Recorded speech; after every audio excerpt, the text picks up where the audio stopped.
out and quick safety briefing. If we do have an emergency of any kind, alarms go off, or someone says we need to evacuate, there's 2 doors here, and we want to evacuate out to the main street out there, Camino Ramon.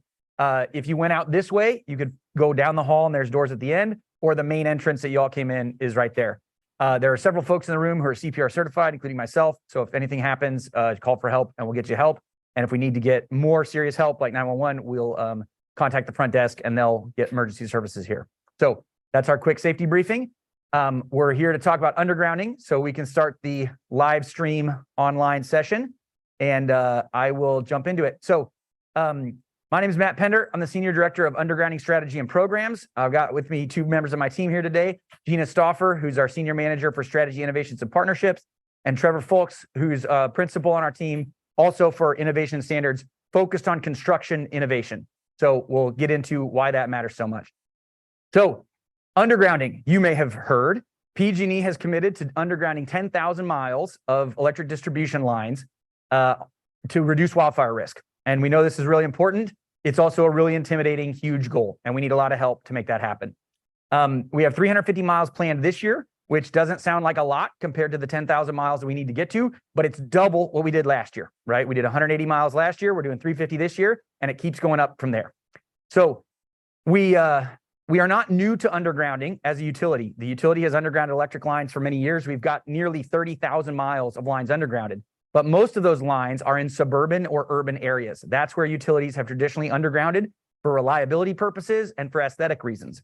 We are undergrounding for a whole new reason, which is to reduce wildfire risk. The areas where we need to do that are different than those suburban and urban areas where we have done this work in the past. Some of the ways they are different are on this slide. Remote and difficult to access locations. So GPS or, well, GPS is generally fine, but technology that relies on the cell network. It doesn't always work at our job sites. Extremely hard rock. Trevor's going to give an example of that in a little bit.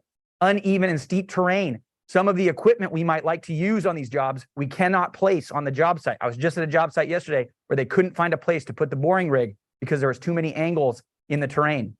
And then the timeline and scale of undergrounding in these areas can be significant. We are trying to underground 10, 20-mile segments of circuits. That's a big project. It takes a long time. It has big impacts to those communities based on road closures and things like that. So all of these are challenges that we need to overcome that are different that you might experience in a suburban or urban environment where we did undergrounding in the past. How do we do this work? So we start with site survey and subsurface mapping. We move to route design and planning, engineering, then civil construction and the installation of the electric lines. All of these areas are areas that we can use innovation, right? We're using what we think are the best and greatest tools right now, but we know that there's opportunities, and we know some of those opportunities are in your heads.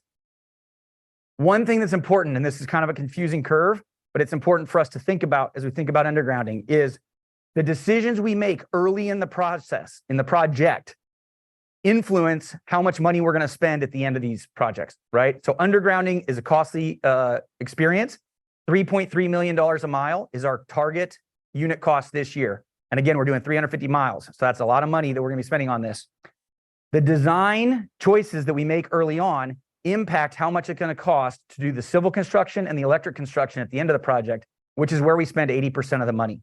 And so we need to be thoughtful and innovative in our design choices, in our tool and technology choices, so that when we get to the end of the project and we're actually doing the construction, we can do as efficiently as possible, right? So that's one way we have to think about these projects, is how to do them efficiently over the whole life cycle. So I'm going to turn over to Trevor to talk about where we spend most of the money, which is the construction end of the stick. I'm going to kind of oddly stand over here by the podium because I need this mic. So, so as Matt was saying, the terrain that we're doing our undergrounding in is different than what we're used to doing that same type of work in the past.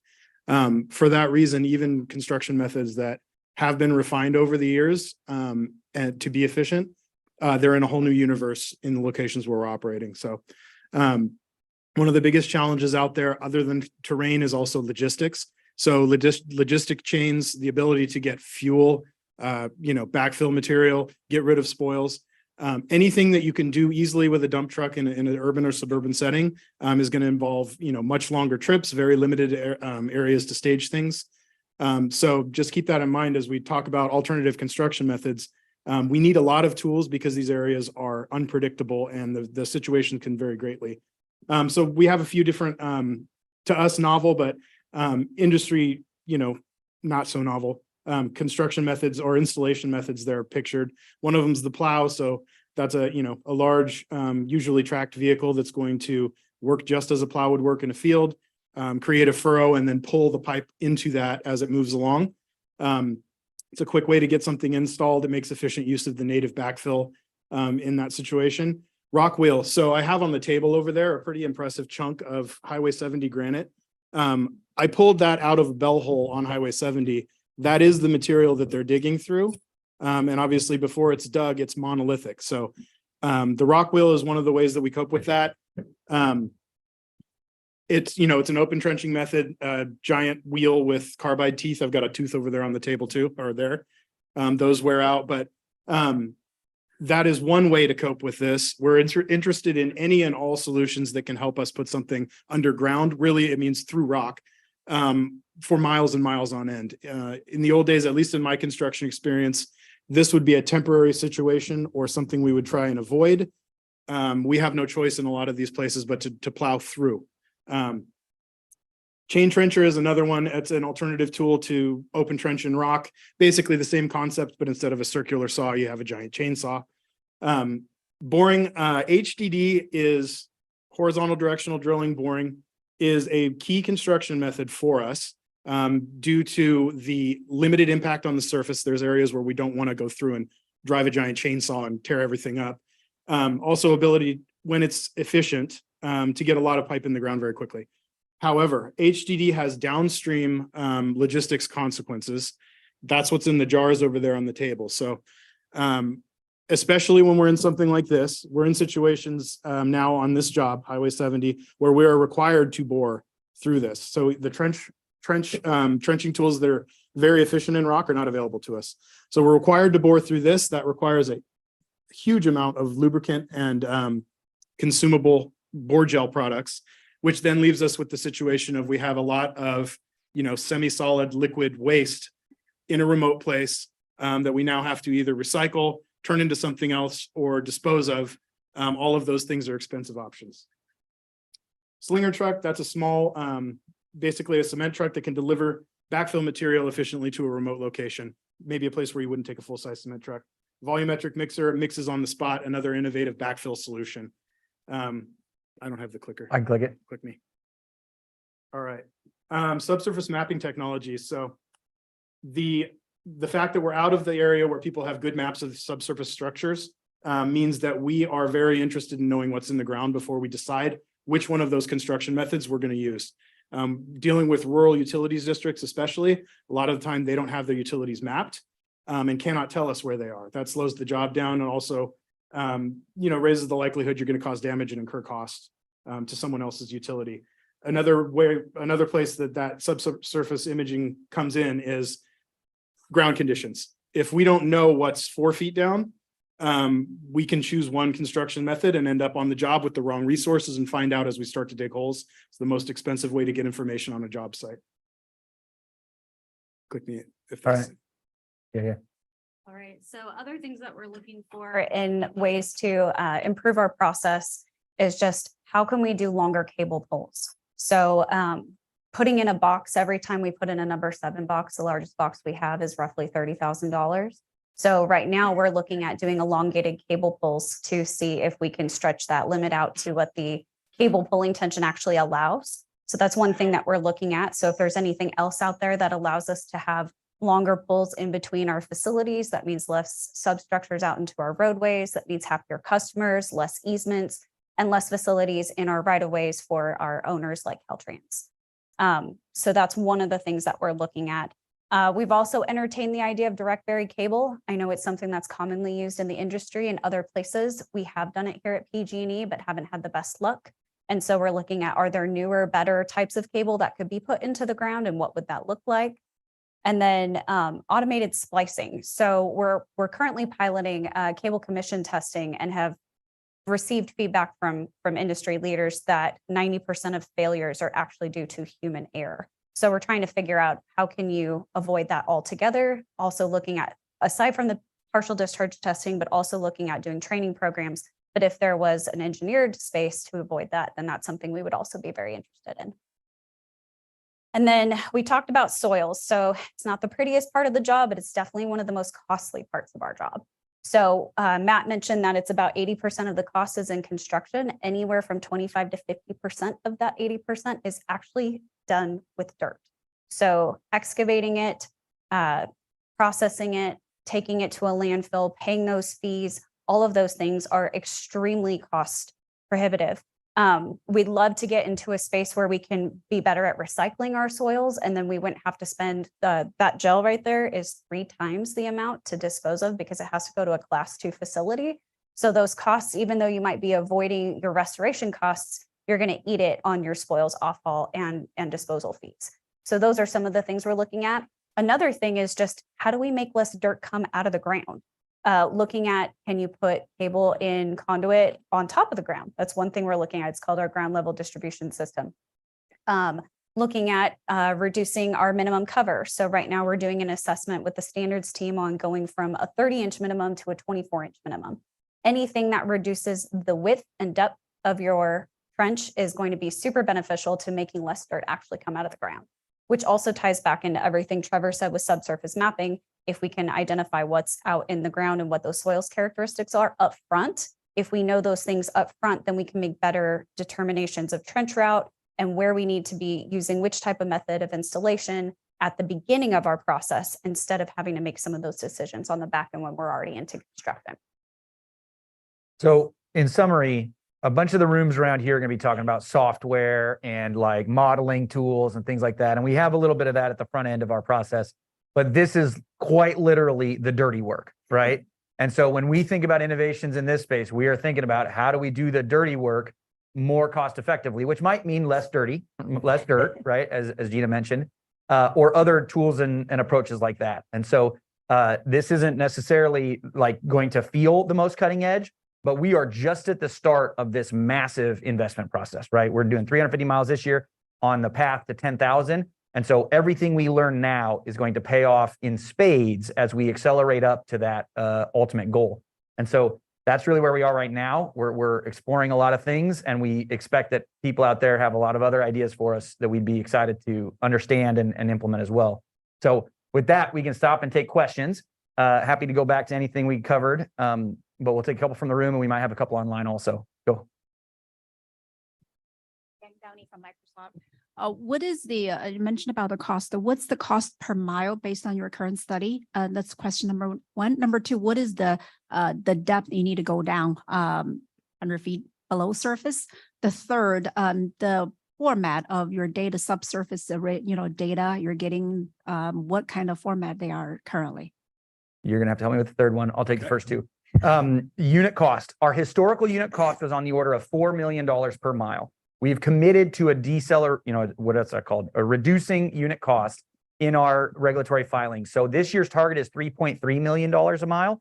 We're on general target to hit that, but it drops by 2026 to $2.8 million a mile.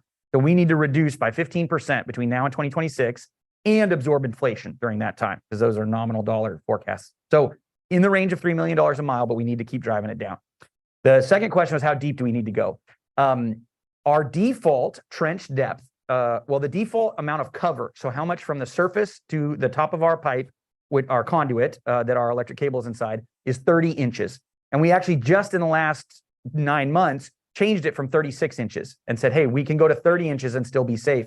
And that actually saves us a bunch of dirt we don't have to remove to get those extra 6 inches of a depth. But given different environmental conditions, we sometimes have to go much deeper, right? One of the projects near where this granite came out of, we have to go under the culverts, under the Caltrans roadway. And so we have to go down like 12, 18 feet just to get under that. And then there's some really crazy ones. I was at a job site the other day that there's a creek crossing. We had to go 70 feet to get under it, right? So they bored under 70 feet and popped up the other side. So those are rare. Thinking of it as being 3 to 4 feet deep is a good, rule of thumb, but there are exception locations. And then subsurface mapping, I don't know much about It's not my expertise, but I do know what I would get in a construction package. So usually, like I said, because of the locations where we're operating, generally, if you're in a suburb or a city or even near a city, you call an 800 number, you get your underground service alert. They come out, the various utilities come out and mark what's in the ground. And that is operationally the amount of subsurface information I would need as a foreman to avoid that stuff. Out in the areas that we're operating now, it's not an option. Some things may be marked. Some things may be there that we don't know are there and no one else knows are there. In rural areas, especially, the water systems have been put over the years, put in as needed with whatever materials and whatever locations happen to work. So for right now, from a crew perspective, my best information is the USA ticket markings that are on the ground. If we could scale something that was effective in a rural area to make it instead of on the job walk just before the job, I find out what's there. If we could scale up something that could tell us ahead of time for miles and miles what's in the ground, that would level up the entire process. That would allow people far upstream from construction to design around whatever they find in the ground. And to put that into a digestible format, if it could come over in CAD so we can roll that right into our digital estimating process, then that would be hugely beneficial as well. Okay, good. Got the mic right Sorry. here. Eric Metzger from Charter. You don't need it. Well, they need it for online. Oh, How's that? Yes. Eric Metzger from Charge. I have a lot of questions. I could talk about dirt all day, but this is where we live. One of the things that I've always wondered is, are you guys willing to look at your standard for installation? So I have to sand bed. I have to do certain types of cover. If we could go back to a filtered, a cleaned, shaken native instead of having to import, that could help reduce the cost a lot. Is that something that you guys are looking at as far as a standard approach? absolutely. Especially when we're going conduit, we're not very direct. Like that's where the standard came from. Absolutely. So our standard actually does allow for native backfill. I think it's 3/4, half-inch minus. I think it's half-inch minus. So we have looked to see if we can change that. I have seen tools that have a little shaker right there on site and can redump right back into the trench. So that's totally allowable. And native backfill is a much better backfill material for us because it has a much less propensity for washout too. And since we're going to be in some areas that have steep inclines, we've looked at doing that, or even looking at griffin soil or things of that nature. So yeah, totally open to that. Yeah, reduce the amount of trucking and just all that. Absolutely. Anything that makes more use of the dirt on site is better for us, because if it goes back into the trench, it's not considered spoils. So it's not held to the same requirements. So along that same line, as I look at this bore mud sitting here, is there any talk about, all the ingredients that we use for bore gels and whatnot are all benign. They're all natural materials.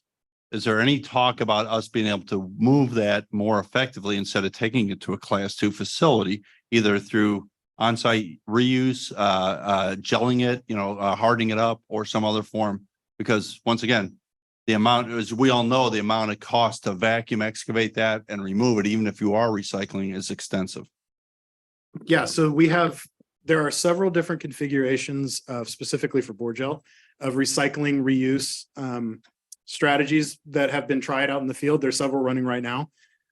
What we are finding is there is, at the scales that we're doing this and in the locations where we only have so much of a footprint available for the recycling operation, we'll have things like we ramp the mileage up very quickly, and then all of a sudden we find that we are generating construction water at a very high quantity. So we've gotten a couple steps down the road and found the next problem on some of these. So in that area, this area specifically, also the fines that are left in the recycled gel have been an issue. But that is going to be the way we solve this problem. We're working on right now what solutions are out there and can they deal with, not just the gel coming out of the hole, but then the two things that come from that and the two things that come from that. It'll be a process that involves, dealing with different products at different stages of that recycling chain. But yeah, we still need help with it, but that is definitely the way we will solve this. Yep. And one more, if you want to queue up any online questions, one more comment on that. We looked into this with our environmental team on does it really need to be a hazardous waste, right? And it's a state law that basically says this drilling mud needs to be considered hazardous waste, not because of what's in it, but just by default, right? And so we'd have to change the state law to like change that thing. We think that was targeted at the oil and gas industry, right? Who's drilling deeper and doing some different stuff, but it covers our bore mud too. So that's part of the problem. Did we have any questions from online, Ian?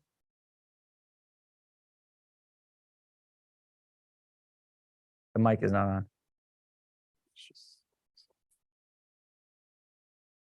Yeah, we do.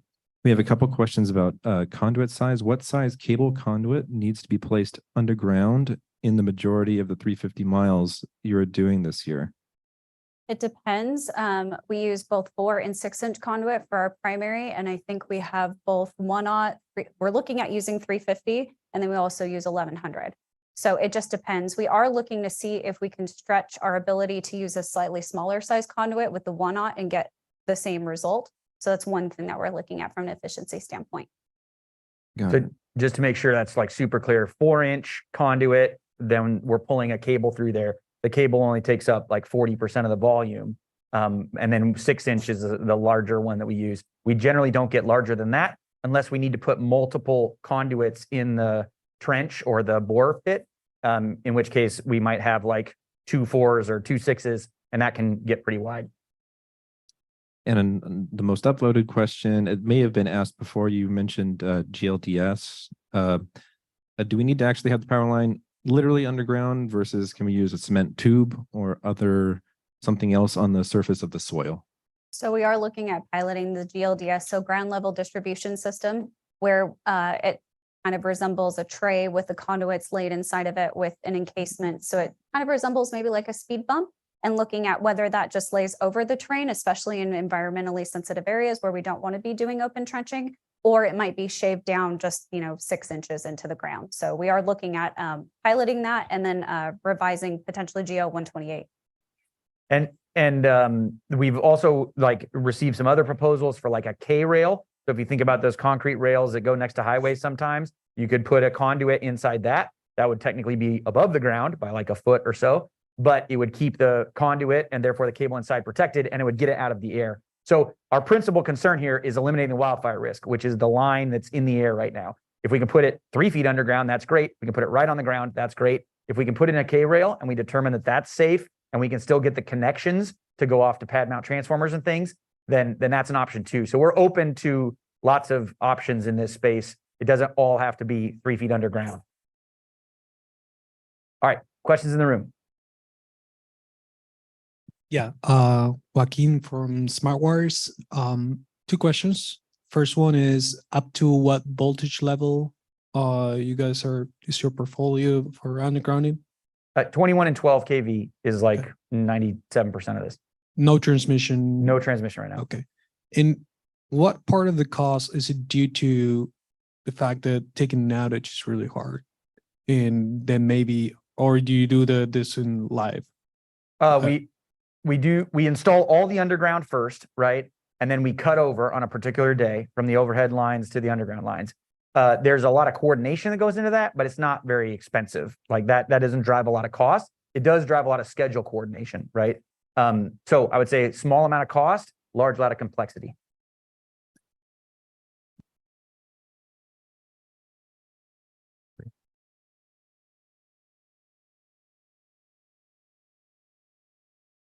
Hi, Alex Ranjic from the Energy Commission. I'm curious where the 10,000 mile aim came from. How did that number get determined roughly? Yeah, so we have 25,000 roughly 25,000 miles in our high fire threat district across our whole service territory. When we looked at the risk associated with those 25,000 miles, sorry, I'll make eye contact. We identified that there was about 8,700 miles, 8,300 miles that constitute 70% of the wildfire risk. So a third of the miles make up the majority of the risk. And if we can put those underground, that would eliminate largely that 70% of the wildfire risk. So that's 8,300 miles. How do you get to 10,000? Well, when we underground, we generally have to go a little bit further than the overhead, which can kind of go as the crow flies. And so there's a multiplier of 1.25 per mile for switching from overhead to underground. So that 8,300 times 1.25 is about 10,000 miles, right? So that's how we got there, is this goal of eliminating about 70% of the wildfire risk. We know that our knowledge of wildfire risk is going to continue to evolve, right? That was based on a certain risk model. We are updating our risk model each year. but that's where this like target and goal came from. Okay, Ian, do we have any other questions on that one? One more question online. Are we prioritizing power lines in risky wilderness, likely to catch fire areas versus the accessible urban residential areas? How do you prioritize sections? Yeah, great question. So we are prioritizing right now, we're prioritizing based on two factors, which is the wildfire risk and the feasibility of undergrounding there, right? So we have a score for each circuit segment of how much wildfire risk is associated with that CPZ, circuit protection zone. And then we do a feasibility assessment to say, based on the things that make it really hard to underground, like hard rock, water crossings, et cetera, we calculate what we call a wildfire feasibility effectiveness score. And so the areas that score the highest in terms of getting us the most wildfire risk for the feasibility or for the cost of undergrounding there are the places we're going first. They do tend to be in pretty rural, high wildfire risk areas, right? Not a lot of this is suburban, although there is some HFTD areas that are suburban. So that's the way we prioritize right now is wildfire risk divided by feasibility of each location. One more question from online. It moved. Are you looking to underground lines in the same corridor where overhead lines are, or are you considering alternate routes that could reduce the cost to underground due to different soil access or different subsurface conditions? Yeah. So when we go to do a circuit segment, so that risk score that I mentioned, that wildfire feasibility score, tells us which circuit protection zone to underground. Our engineers are scoping whatever path makes the most sense to underground it. It's generally along roadways so that you can get the equipment in, so that we can have accessibility to those assets in the future, et cetera. And so that's what we generally tend to follow, but they are looking at all those factors, like what kind of hard rock or rock conditions are out there? Are there water crossings? Because we generally like to avoid those, that kind of thing. So we do change the path when we go underground. Sometimes it's the exact same. It's just in line with the overhead. Sometimes it can be pretty different. And that contributes to the 1.25 number that I mentioned earlier, where the undergrounding tends to take a little more distance than the overhead did initially. All right. Yes, we can go there. Steve Kona with Veer. Your goal is 2.8 million per mile. You're at 3.3. What's the breakdown of that 3? How much of it is in different elements of it? How much is it pre-planning? How much is it their excavation? How does it break out? So where are you seeing the largest cost? Yeah, so roughly 70% is civil construction, right? So getting the dirt out of the way, putting the conduit underground, getting the boxes installed, all that kind of stuff. So 70% is civil construction and managing the soil. 10% is electric construction. So having the electric crew actually do the splicing, install the electric equipment. And another 10% is materials. So 90% is all in the construction phase between civil construction, electric construction, and materials that we're installing. The design, permitting, all that kind of stuff, those are the last 10%. So that's not a lot of the overall cost, but those are the areas that can drive project delays the most, right? So if we can't get the permit, it's not going to cost us that much money, but it's going to take longer and longer to do the actual project. So that's the breakdown of the costs. And it's kind of opposite the time delay factors, which don't tend to be a lot of money, but can really slow us down.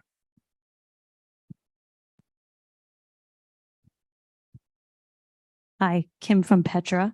I'm wondering if you could elaborate a little bit more on what your challenges are with water crossings. You say enable efficient water crossings compliant with all regulations. You've mentioned it a few times. Can you just kind of delve a little bit more into what the specific challenges are? Yeah, so I'm talking a lot, so you guys jump in if you want to. So a couple of things. One is water crossings tend to require us to bore under the line. In the environmental conditions that we need to comply with there is that we don't want to be disrupting the waterway, right? When we do disrupt the waterway, it's called a frack out, where our material, like this bore mud, is getting into that nice, clean mountain stream, right?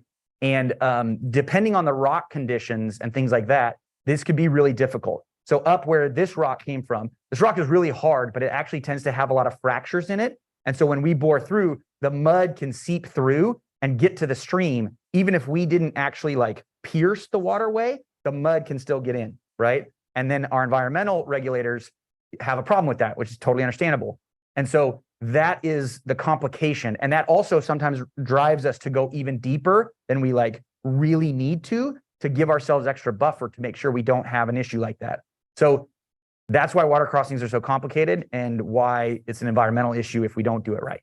Did that answer your question? The other option is that we do bridge attachments, but depending on the bridge, if it's historical, if it's owned by Caltrans, then you have to have, engineering come in, it creates more project delays. So, and then maintenance, all of that type of thing. But then at least the cable's there and more easily accessible. We can get you a mic. A couple more questions from online. With the novel construction methods being used, what actions are being taken to ensure worker safety? Is there any need for additional technology to protect workers? I can. So at least the novel construction methods that I was showing there, none of them differ too greatly from the safety scenarios that you would have with the other conventional pieces of equipment we have out there: skid steers, backhoes, excavators, trucks. They are standard level of danger for construction equipment as far as those go. So the steps that we take to mitigate that is obviously, have a clear understanding of the hazards that are on any job. That can be a combination of equipment and environment, and then daily safety briefings with the crew, and obviously socialization of any sort of safety incidents that do unfortunately occur, so that we can take the best lessons from those possible. That covers the crew part of that question. Yeah, and so I think that's method of installation, which is an important one, and that is where a lot of the hazard comes from. Where we might deploy new construction methods like the ground level distribution system or in a K-rail, that might require our line workers, our linemen, to operate or like install that equipment a little bit differently than they're used to. So we might need to think about, if that became a standard in a lot of places, different training or something like that, because that system might operate a little bit differently than what the linemen are used to for regular underground work. So we're thinking about that, but we don't have such a high volume of it yet that it's driving any material impact. Another online question. Do you know what percentage of routes that we'd like to underground or hard rock? I got stumped. I don't know that one off the top of my head. No, I do know that we are, our internal geosciences is beginning, they have the capability to overlay their legacy data on geotechnical information for different regions with the upcoming work. So they're doing that right now. I don't know what the percentage that comes out of that study is, though. We have it somewhere based on that historical data, but we don't have it off the top of our heads. It's not trivial, right? It's like 30, it's a third or more, right? But I don't know the real number. All right, couple questions in the room.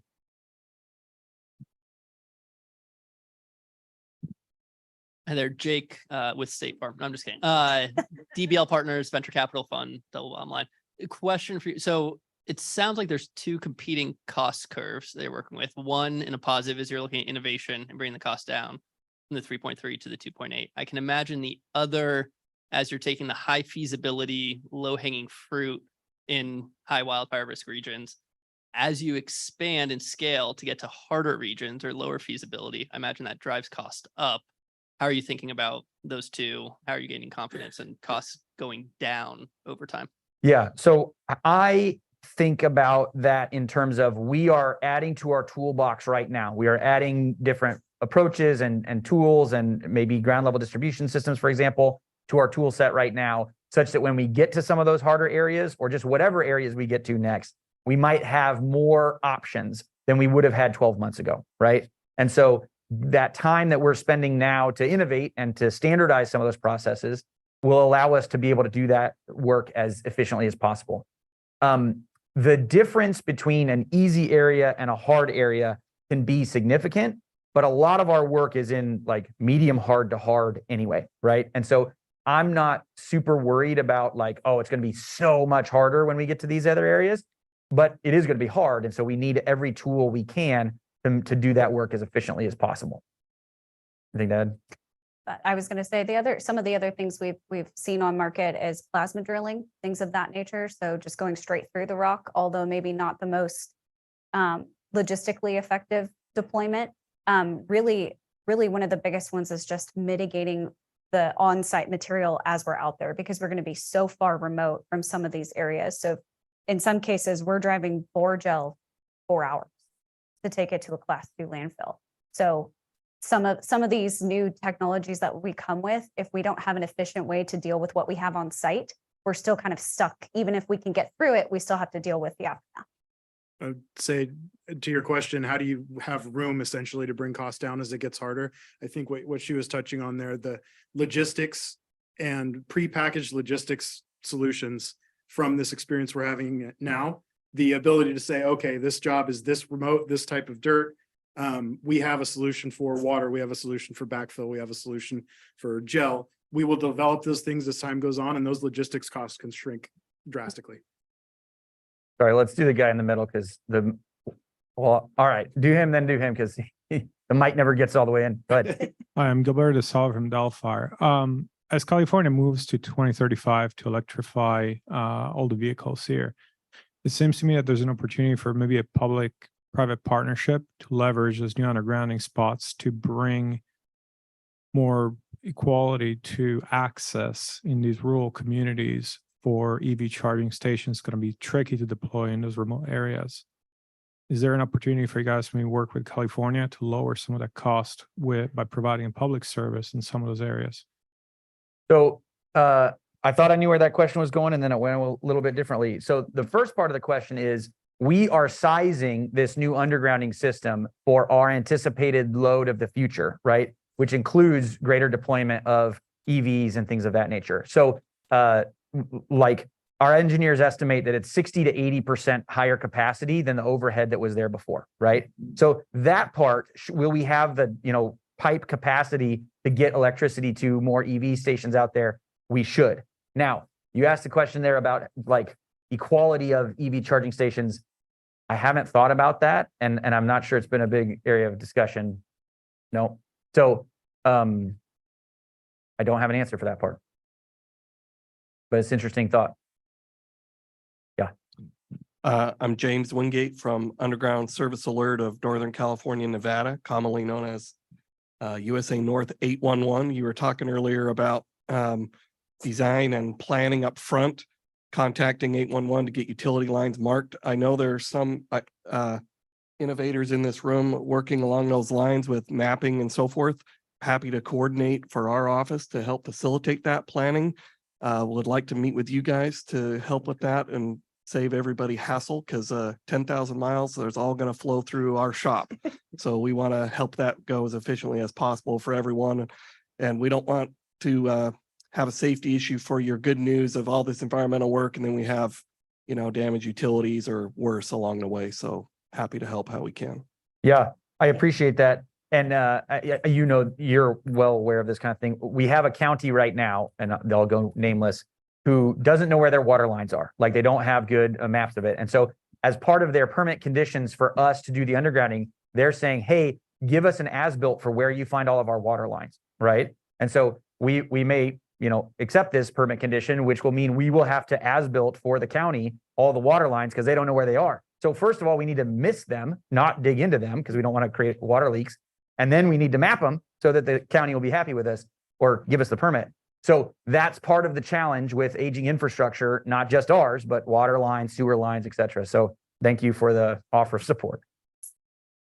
All right, any questions online? Online questions here. Are you coordinating with fiber or communication providers on this on undergrounding, and has this impacted schedule? So we are attempting to, right? So we are offering to have partners join us in the trench. If they do join us in the trench, they have a cost share associated with that. They may not always be interested in that cost share, right? Particularly when they already have overhead lines that they think are good enough. The incremental cost to join us in the trench may not make economic sense for them. So far we have offered, but we largely have not had a lot of participants from other utilities like telecoms or fiber optic. We are discussing, though, how we create that optionality right now, right? Should we be putting in additional empty conduits so that fiber optic communications, someone in the future may be able to make use of that, where it doesn't cost us very much to do that. So where we're open trenching and we already have an open hole, putting in an extra conduit costs almost nothing. Whereas where we have to bore, putting in an extra conduit can add a lot of cost. So it's not a universal answer, but But yes, we are thinking about it and trying to partner with them. All right. We are getting last question because we're almost at time. Let's take one from the room to wrap it up.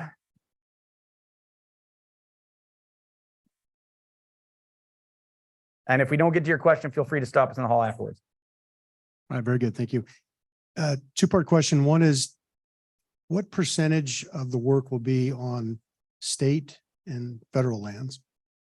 And on the state side, does any of the work seem like it would qualify under an emergency exemption?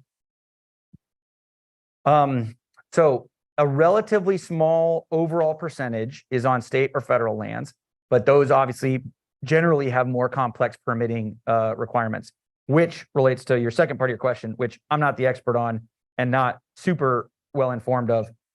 Every time we do have an environmental sensitivity or like a state or federal lands, our environmental team does an analysis of what is the right way to permit this, how is it going to work, et cetera. And do we qualify any under categorical exclusions, that kind of stuff. I'm not aware of any emergency exceptions that allow us to move forward with this. I do know that in some of the fire rebuild areas, we've gotten those kind of exceptions in the wake of a fire to go ahead and rebuild the assets. So that's the extent of my knowledge on this. I don't think you guys know anything else. Okay. So, but we can talk more. All right. So thank you for your time. We are done with this session. The next session is in 10 minutes at 2:05. If you want to stay here, there'll be more discussion of wildfire. And obviously you're free to go to the other rooms as well. Thank you for your time. We really appreciate it. If you have any ideas for undergrounding, please let us know.